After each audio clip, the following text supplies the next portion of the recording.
la République centrafricaine reste encore un pays très instable. Le Cameroun, lui également, qui est un havre de la paix, est devenu tout autant instable et à haut risque. Où d'ailleurs, les rebelles, les coupeurs de route, les sécessionnistes, sans oublier les microbes qui ont fait leur lit en toute quiétude. L'élection présidentielle de 2025 devrait donc d'abord avoir un défi sécuritaire, puisqu'on ne peut pas aller faire une élection, organiser une élection dans des territoires où peut-être 20% de la population, donc 8 millions chez les anglophones, ne peuvent pas voter. 2018, c'est passé. Avec faute, mais comment comprendre que dans un pays où on dit on est un et indivisible, qu'il y ait encore une seule personne qui gagne toujours l'élection et qu'une grande partie de la population n'y participe pas? Et bien sûr que de temps en temps, les faire valoir, comme Joshua aussi, sont arrivés, mais tout un chacun a vu comment est-ce que sa prestation ou alors ses résultats n'ont été qu'une risée puisqu'on a fait de lui une véritable bouchée. Le SDF n'est donc plus un véritable parti de l'opposition qui fait peur au régime Biya, mais plutôt un parti qui a perdu son terrain et qui de plus en plus est considéré comme parfois un allié du régime en place. Ce n'est pas seulement le SDF. À l'approche de chaque élection, on voit toujours des partis politiques qui naissent, qui viennent comme des champignons et qui disparaissent après l'élection. C'est ainsi, par exemple, que on peut aussi voir des acteurs politiques qui, chaque fois, disent « Me voici, je suis candidat à l'élection présidentielle », mais on ne sait pas comment est-ce qu'ils sont financés. Le dernier en date, bien évidemment, il peut paraître comme un homme venant des régions, de ces régions-là, des régions anglophones. Mais cependant, quelles sont les chances lorsqu'on regarde M. Agbor qui, Agbor Achou, avocat de profession, qui maintenant déclare qu'il est candidat à l'élection présidentielle? Quelle base a-t-il? De toutes les façons, on voit là une sorte de manœuvre du régime à multiplier les candidats, puisque au Cameroun, c'est toujours ceux qui font semblant d'être dans l'opposition qui finissent par aller s'allier au régime en place. Et d'ailleurs, les partis qui étaient véritablement, strictement opposés au régime colonial, aujourd'hui ont subi l'absorption du RDPC et marchent désormais avec le RDPC.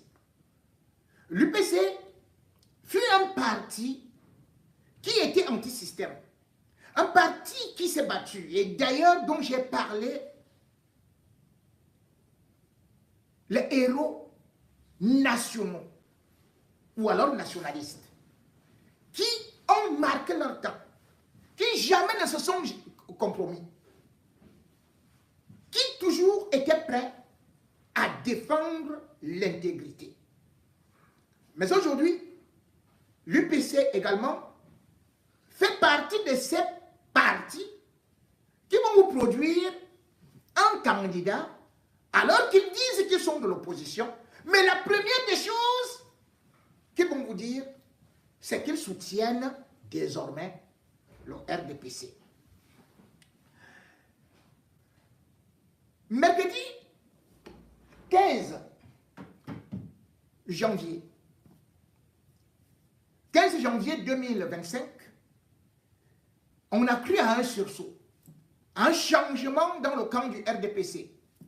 On a même applaudi se disant que le parti du CRAB a retrouvé son âme.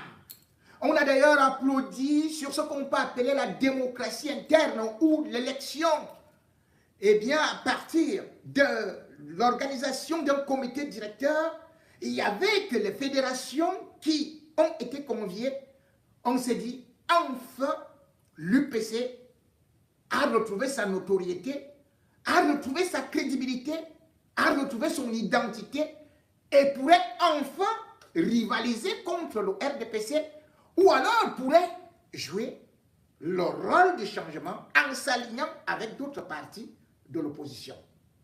C'est ainsi donc qu'on a appris dans la soirée du 15 janvier 2025 que le professeur Baebek a été élu comme futur candidat à l'élection présidentielle pour le RDPC. Et bien sûr que ça ne pouvait pas être une très bonne nouvelle pour les gens du Renouveau et bien évidemment leurs communicants, leurs fans, tel Atangadji qui d'ailleurs s'est insurgé, pas seulement Atangadji, tel mon frère Ounangini qui s'est insurgé en disant un parti comme le RDPC ne peut pas s'autoriser de choisir un énergumène comme Baebek.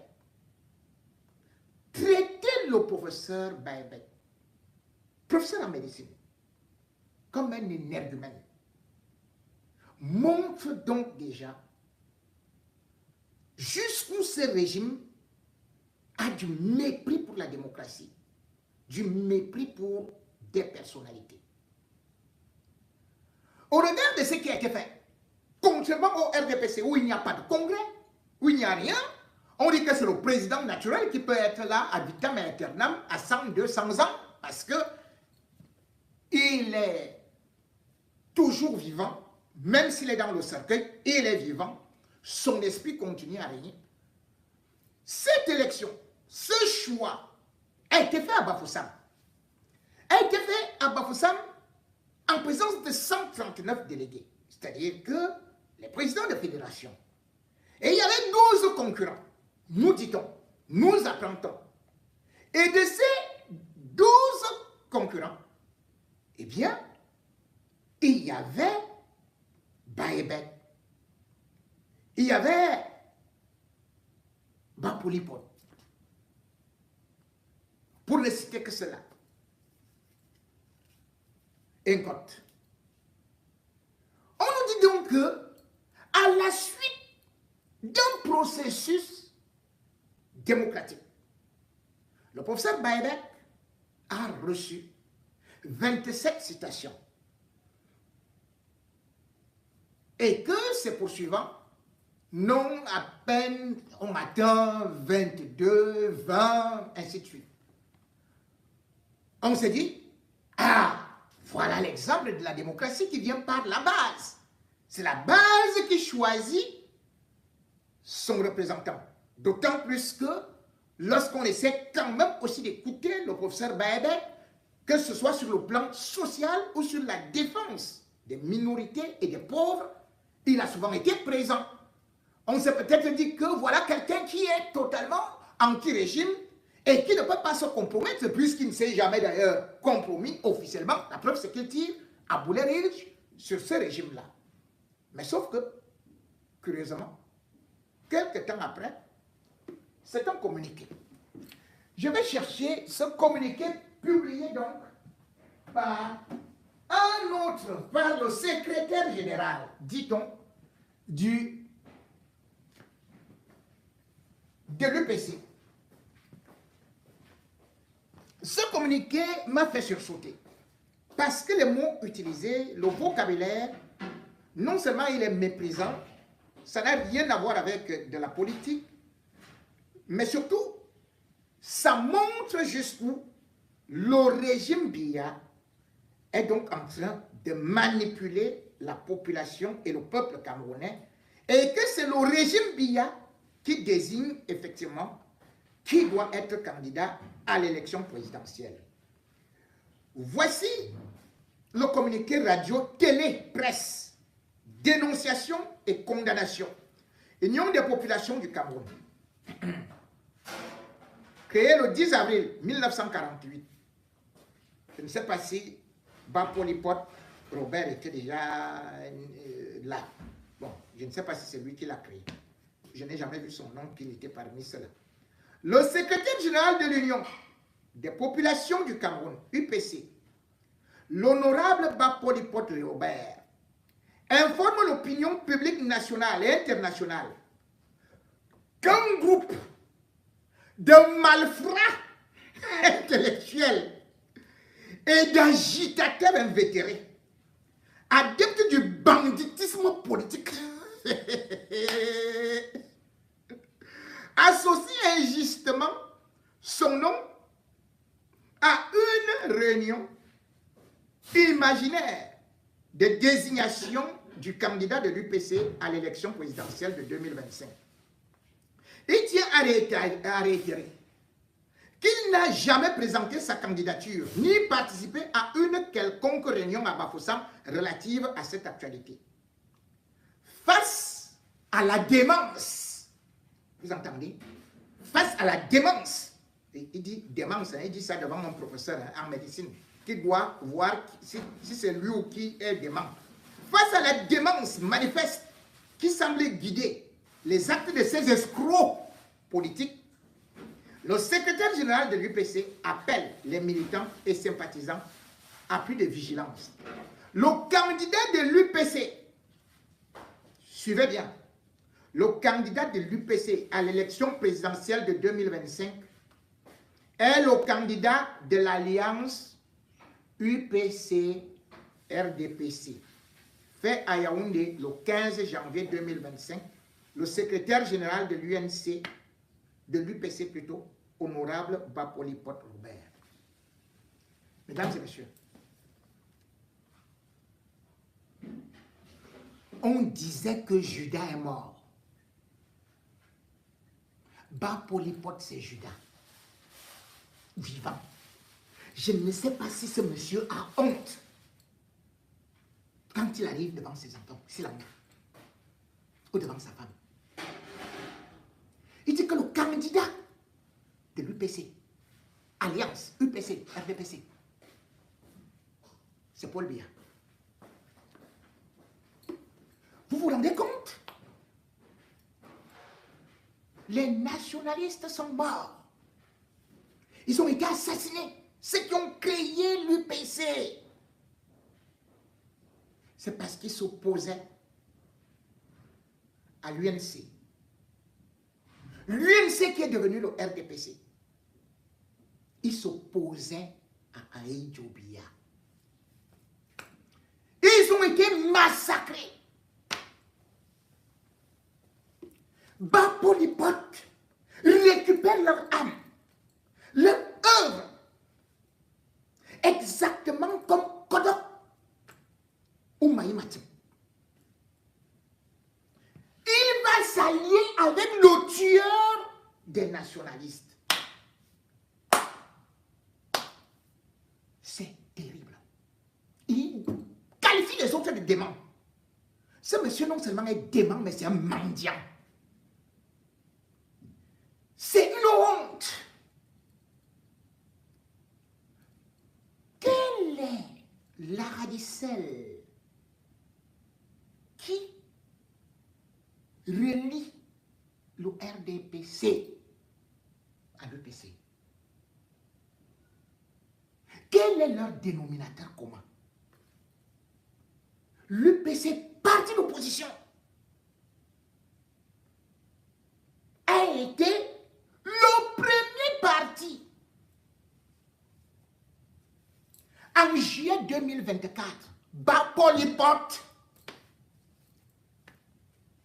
Bapor. Parce que quand vous regardez Bapor, mettez Bapor. C'est le port qui est bas. Bapor. Les potes. A été le premier. Avant même les gens du RDPC. candidature de Paul Biya pour l'élection 2025. Quand il passe au Pays-Bas, là, l'UPC, sur cette terre, quand il va à l'ouest, Bapor l'hypote.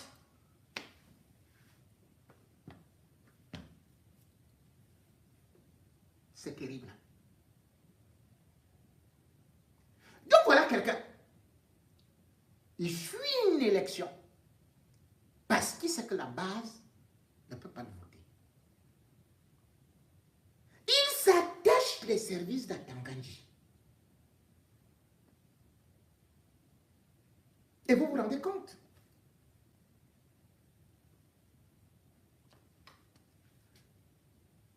Depuis 2017, le régime Biya, voyant que l'UPC pouvait être encore un parti qui pouvait renaître de ses cendres, n'a fait que diviser et surtout sponsoriser Bapolipol. Le tribunal administratif, on se retrouve avec 2 secrétaires généraux. Bapolipol dit qu'il a été élu en 2017. Mais entre-temps, qui a été élu dans le Congrès? Qui donc a été élu dans le Congrès? C'est quoi? Par le Congrès. Bapolipol va donc, lui qui prend l'argent du sang, l'argent de la trahison,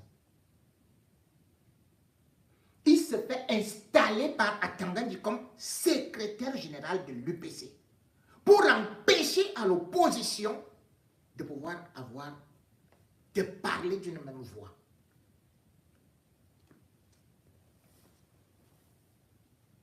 L'affaire allait en justice.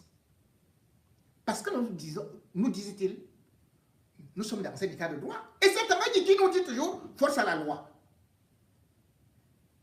Ils sont allés avec l'affaire au niveau du tribunal administratif qui a décidé que, au regard des textes et au regard de tout ce qu'il y avait, ils ont dit que c'est un code qui était secrétaire général légal de l'UPC. Atanganji, c'est lui qui fait appel. Ministre de l'administration territoriale. Il fait appel. En 2022, l'affaire se retrouve au niveau de la Cour suprême, la chambre administrative, qui décide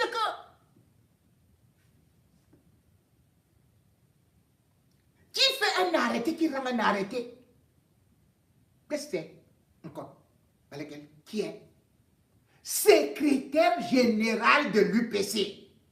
C'est une décision de justice, ce n'est pas une seule. C'est une succession de décisions de justice. L'État, qui est supposé faire appliquer la loi, Atanganji dit, je m'en fiche de tout ça. C'est Bapor, les potes, qui est mon pion.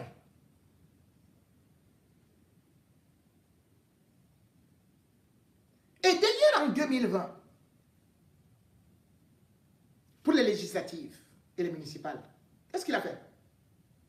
Non seulement il sort une lettre pour dire non, monsieur, vous pouvez faire vos activités politiques, mais en 2020, il reste comme ça. Pour tenir l'autre, il dit, pour favoriser un peu, Cabral, il dit, bon, ok, qu'est-ce qu'on va faire? J'annule. Et il y a 2 secrétaires généraux de l'UPC. Donc, aucun candidat. Quand vous regardez ça,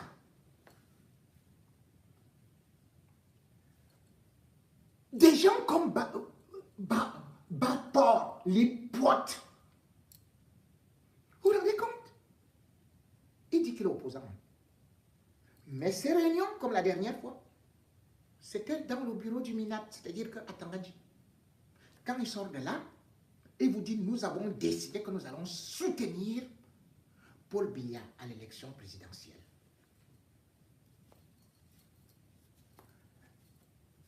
Aujourd'hui, ils ont peur d'une chose. Ils ont peur du professeur Baebek, qui n'est pas achetable. Il n'est pas comme le mendiant que vous voyez là, bas pour les potes. Tu lui donnes le macabo, il mange, tu donnes le plan, il mange, tu donnes l'os, il mange, tu donnes des caca, il mange. Ils savent que lui, en tant qu'intellectuel, un vrai intellectuel, que lui, c'est lui qu'on appelle professeur Baebek, qui sera capable de s'unir même à Maurice Kamto. Et que l'âme de l'UPC va encore se réveiller. Et que cette alliance-là n'est pas bonne. C'est ça qu'ils sont en train de redouter. Parce qu'ils ont vu que dans ces interventions, non seulement tous les soi-disant intellectuels gombotiques qu'on envoie là sur le plateau, Baebek est devenu la star des médias. Sur le plateau, il fait monter l'audimat. Et il affronte tout le monde avec force et courage. Non seulement il a les idées, il est même prêt à Tchad. C'est-à-dire que lui n'est même pas le père, là, il ne blague pas. À 62 ans, mof, le père là, sur un plateau, il est prêt à faire le mawashi, guéri et tout, il prend les positions. Même au Wonangini, qui est souvent là, quand il sort les pectoraux là, et Baebek les frères. Attendez. Bon, Baebek, non, tu es star. Non, tu es frère au gouvernement. Non, non, non, non, non, non, non, non. Non, regardez, vous allez voir le show de Baebek tout de suite là. Lui, il n'est pas. Quand les gens disent, oh, voilà, vous allez voir Baebek, pourquoi est-ce qu'on a peur de lui? Pourquoi est-ce que vous avez peur du petit papa là? 62 ans, le gars là, non, non, non, il va vous fesser. Bar pour les potes. Non, non, non, non, non. Vous êtes mal parti. Allez, vas-y, on va regarder. Hein? Ah là, non, non, ce n'est pas là. On va aller ici. Voilà, oui, va là-bas, oui. Va vers la gauche, oui, c'est bon. Voilà, l'homme qui fait peur au catcheur, au Onangini. L'homme qui fait peur à Tangadji. L'homme qui va s'associer à Kamto pour mettre le Zola au RDPC. Voici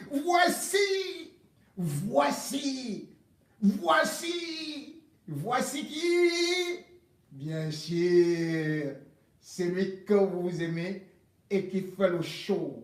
Voici le showmec qui va mettre les savates pour la prochaine élection présidentielle. Voici Prof Baebek.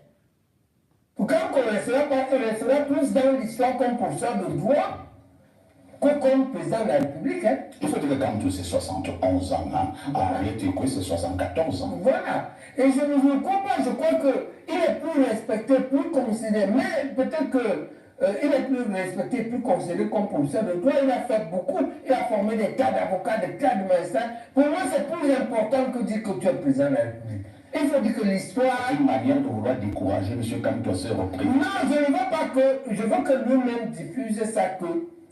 Il est une opportunité pour le Cameroun et sa présidence. Ce n'est pas la présidence qui est une opportunité pour Kamto. D'accord? C'est-à-dire que ce qui est grand, c'est Kamto, ce n'est pas le poste. Kamto est plus grand que la présidence. Oui. En tant que lui, comme président, vu comme le bon, on s'épanouit. Mais s'il est déjà épanoui, quand on finit, ses enfants ont fini, sa femme a fini. Maintenant, il peut mourir pour le Cameroun. Moi, je lui suggère, mais même pour le Cameroun, tu entends l'histoire. D'accord? Quand on doit quitter la logique, si lui-même n'y est pas, il doit le dire. Qu'il ne veut pas être président pour profiter du Cameroun. Ce n'est pas les montagnes et les pétrus. C'est pas ça. Ni les zones, il a tout. Laissez-moi, j'avais déjà parlé.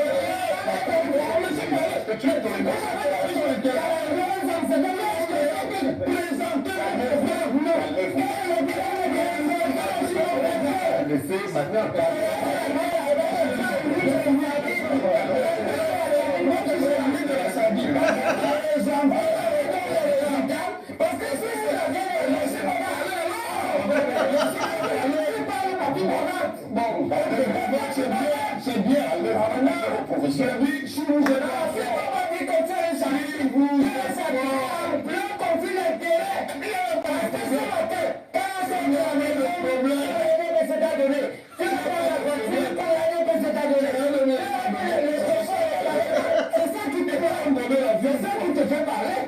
monsieur. Cap sur le Cameroun. Ah, J'appelle Voilà. toute la communauté panafricaine le nouveau président, lui aussi, il est déjà venu. se concentrer dans ce qui va se passer ici, au Cameroun. Je suis désiré Dieu donné à Tangana, le Fils de l'Éternel suprême de toutes les armées de l'univers, ici sur terre, pour accomplir la libération non seulement du peuple noir, mais aussi de toute l'humanité. Je suis ici sur terre pour préserver les œuvres de Dieu et rétablir l'ordre naturel, l'ordre juste, en ce début du 3e millénaire. J'appelle le président Paul Biya, président de la République du Cameroun, à annuler les élections présidentielles prévues en l'an 2025 et de se concentrer au fait de me transmettre le pouvoir. Les partis politiques, on en a tellement. Ouais, Il y en a même qui n'ont pas de siège. Le Mesdames, siège, messieurs. c'est dans leur porte-monnaie. franchement, écoutez Parce qu'il Alpha est Moka. le grand timonier de sa famille, il se dit, je vais créer mon parti. Parce que dans son village, il a distribué un peu de riz et créé son parti. On est arrivé dans certains pays à 732 partis politiques. C'est ça le RDPC. 732 idées extraordinaires. 732. Moment aussi créé pour lui. Hein. Il faut leur donner un peu d'argent. Bandakani Il aussi. faut leur donner des 4x4.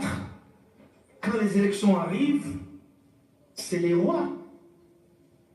Et ils ne se gênent pas pour acheter les consciences, pour acheter les votes. Je pense qu'il faut arrêter cette mascarade, cette vaste comédie dans laquelle nous sommes entrés. Nous pensons à Mansa que 2 ou 3 partis politiques maximum, ça suffit. Et qu'à l'intérieur de ces partis, les idées vont s'affronter. Les idées vont mûrir. Et on sera plus mature, on ne passera pas le temps à aller de case en case, à faire le nomadisme politique, comme on dit au Sénégal. Oui, 2 ou 3 partis politiques sérieusement encadrés qui sortent de ces systèmes où c'est des systèmes tribaux, où c'est des systèmes de telle ou telle région. Non, on n'a pas besoin de ça. Parce que nous avons encore cette faiblesse de ramener les choses aux questions tribales. Je suis Soussou, je suis Malinté, je suis Bamileke, je suis Bantou, je suis Akan, je suis Bété, je suis Djoula. Que vous n'avez pas un peu honte quand vous dites ça dans un monde qui est si ouvert? Est-ce que dans vos familles, vous avez une seule région? Tout le monde se marie les uns avec les autres. C'est fini ça. Quand vous avez ça, vous êtes obsolète. Pourquoi est-ce qu'on laisse prospérer tout ça encore chez nous? C'est les politiques qui le font. Ils n'ont pas d'idée. Et puisqu'ils n'ont pas d'idée, il faut qu'ils se cachent derrière leur origine, qu'ils ne connaissent souvent pas. Vous voyez des gens qui sont nés à Conakry, ils n'ont jamais mis les pieds dans la Haute-Guinée, mais puisque leurs parents sont venus de la Haute-Guinée, ils vont se faire élire sur le fait simplement qu'ils sont de la Haute-Guinée. Escroquerie. Aujourd'hui, le monde a changé. Et le monde qu'on veut donner à nos enfants doit être débarrassé de ces considérations qui sont d'une autre époque. On ne dit pas de renier votre identité. Mais ces identités doivent être utilisées dans le bon sens, pas dans le sens de diviser. Je suis du Cameroun, Bamileke du Cameroun. Ma femme est un mélange que je ne peux pas vous dire la région d'Afrique de l'Ouest. Il y a tellement de mélange dans elle que quand je regarde mes enfants, je dis, et si je dois me battre pour les Bamileke, est-ce que je ne suis pas incohérent? Parce que ces enfants ne sont pas vraiment Bamileke. Mais pourtant, quand je parle, on voit un Bamileke. C'est la même chose ici. J'ai un ami ici parmi nous, il est guinéen, rwando, je ne sais plus trop combien, et qui est sénégalais au passage. Dans quel camp on le classe? Un chèque. S'il vous plaît, ceux de ma génération et mes aînés, arrêtons d'intoxiquer notre jeunesse et laissons-leur la place pour construire leur monde. Essayons un autre mode de gouvernance. Oui, un chef de l'exécutif fort qui puisse installer des institutions fortes. Nous sommes en guerre et il faut un chef fort pour installer des institutions fortes. Un chef responsable. Un chef qui répond de ses actes. Un chef destituable. Destituable comment? Destituable par l'Assemblée, mais destituable aussi par les populations.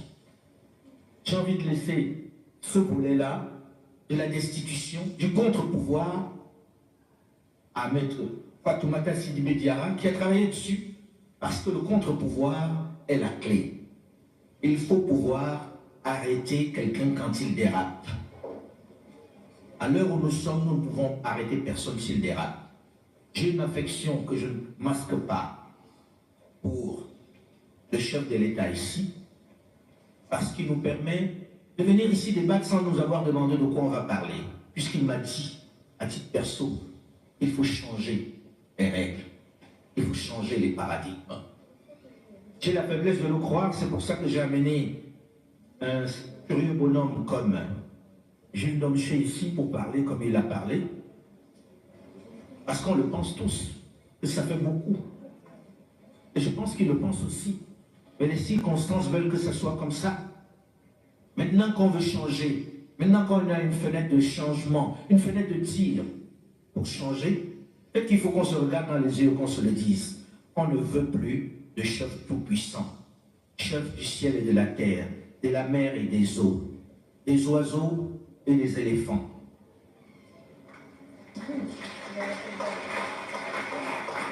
On veut un chef qui, s'il a déconné pour utiliser un terme jeune, à la fin de la journée, il puisse rentrer chez lui en étant déchargé des fonctions de nous gouverner.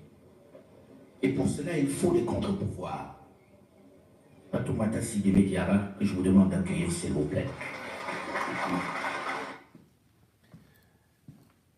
Merci Alain, merci cher ami, et surtout pour ce brillant exposé. C'est pour vous dire que le régime Biya, qui est prétend être si puissant, souffre de toutes ces maladies. Ces maladies où on a imposé les tribus. Ces maladies où on a multiplié les partis. Combien de partis y a-t-il au Cameroun? Lorsque vous regardez un parti, on vous dit tout simplement que ici, c'est le parti de telle ou telle région. Et après, ils vont vous dire que le RDPC est le parti national. Mais ce parti national qui lui-même découle tout simplement de l'UNC. Et d'ailleurs, dans ce RDPC, comme ils prétendent le dire, tous les barons, depuis de longue date, vont vous dire que tel ennemi ne peut jamais venir au pouvoir. Tel ne mérite pas, ne doit jamais être au pouvoir. C'est toujours leur tribu. C'est toujours leur ennemi. Or, comme Onangini, qui était là tout de suite, son père, on a découvert finalement que son père était, c'est-à-dire que le père de Joseph Oona serait un Bamileke qui était pharmacien. Nous sommes dans un monde multipolaire. Et le régime Biya ne doit pas continuer à agiter l'épouvantail du tribalisme. Pour dire, par exemple, que le MRC, c'est un parti des Bamileke, le PSRN, c'est le parti, je ne sais plus si c'est pour les Bassa, parce que l'UPCO a été aussi taxé comme ça, d'un parti pour des Bamileke et pour des Bassa. Également, quand vous suivez le raisonnement de Cabral Libye, vous êtes estomaqué lorsqu'il vous parle de ces nouveaux projets de vouloir considérer les compétences selon l'ère géographique. Mais comment on va déterminer cette ère géographique? Lorsque vous avez votre entreprise et que vous cherchez des compétences, Camerounais égale Camerounais, qu'on soit du nord, du sud, de l'est à l'ouest, Camerounais égale Camerounais, Africain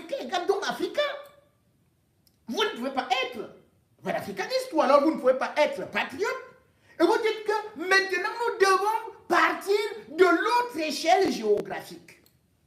Bien évidemment, quand on parle aujourd'hui de l'UPC, ça n'avait pas une échelle géographique ou même clanique. C'était des Camerounais d'un peu partout. Et d'ailleurs, l'UPC a été porté par des gens comme les Ben Bella, par les Nkwame Nkrumah, qui n'étaient même pas Camerounais. Mais parce qu'ils voyaient l'idéologie et parce qu'ils ne voyaient pas la manipulation. Aujourd'hui, quand on regarde beaucoup de partis politiques, ils sont créés comme des antichambres ou alors tout comme simplement des réservoirs qui vont aller encore s'unir au RDPC. Et même quand certains veulent une certaine autonomie, eh bien, on les prend par le pied. Et d'ailleurs, Cabral lui-même, il a pu expérimenter cela avec l'univers lorsqu'il a voulu un peu vouloir jouer à l'autonomie. Qu'est-ce qui s'est passé? Atanga n'a-t-il pas actionné Kona, le papa Kona, pour dire que maintenant, allez, tu dis que le parti là, c'est toi ou ceci et cela et tout ça. On a toujours vu ainsi.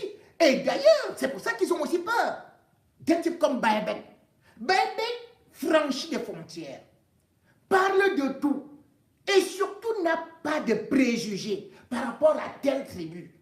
Bien évidemment, ceux qui ont parfois utilisé Cabral Libye. Et donc certains militants, tout comme aussi certains militants aussi du MRC, ont été utilisés comme des extrémistes pour diviser les Camerounais devant des intellectuels qui, de façon globale, font l'unanimité des Camerounais. Même si on peut voir parfois, quand il fait son spectacle, ce n'est pas comme ça qu'il a fait le show. Il a cette volonté de parler, de s'imposer. Mais une chose est sûre, c'est que il a eu l'honnêteté de ne pas aller dire que je soutiens ou bien ambassade, je soutiens tel ou tel. Il vous a dit, Maurice Kamto, soyons honnêtes intellectuellement. Et que ces gens qui sont utilisés dans des petits partis, ou des partis qui ont été fabriqués par le RDPC, d'autres même dont on ne sait pas où est-ce qu'ils prennent l'argent pour payer les cautions. C'est le RDPC qui paye les cautions. Et qui, vers la fin, quand on veut faire le grand nombre, on va dire, bien évidemment, ce n'est pas seulement candidature unique de l'opposition, ça ne s'est jamais passé, même quand Froundi avait remporté l'élection en 92, il n'y avait pas qu'un candidat unique. Mais on dit aux autres, donnez votre identité et choisissez votre parti. Ne dites plus que vous êtes des partis de l'opposition, alors que vous êtes justement des alliés du RDPC. Vous êtes les alliés de Paul Biya. Vous êtes là pour fabriquer des soi-disant fausses coalitions. Certains vont vous dire que, oh yo, faisons le tirage au sort, la loterie. L'autre va vous dire, allez, allons passer une élection, allons faire l'examen peut-être dans une clinique, allons faire ceci et cela. Alors qu'ils savent, comme le disait Alain Foucault, une personnalité capable de pouvoir redresser le Cameroun, de prendre des décisions parce que le pays est pourri. Une personnalité pouvant, de par son expérience aussi, démontrer quelque chose et surtout être capable de taper le poing sur la table. Mais pour l'instant, la seule chose qu'ils sont en train d'agiter, c'est bel et bien le tribalisme. Mais ce tribalisme, il ne marche plus. Parce que longtemps, ceux-là qui ont été trompés, ceux-là qui ont été mis devant, aujourd'hui eux-mêmes se rendent compte qu'ils n'ont été que des jouets, que les promesses n'ont tenu aucune fleur, si oui, des fleurs qui n'ont pas donné de fruits, et que ces individus ne les ont jamais aimés et qu'ils ont juste brandi la tribu pour rester au pouvoir, mourir au pouvoir, manger seul. Et aujourd'hui, même le Sud, qui était un terroir imprenable, une forteresse aussi impressionnante que les pyramides d'Égypte, et il y a déjà des failles. Le Sud est en train de virer, le Sud est en train d'abandonner la machine du tribalisme.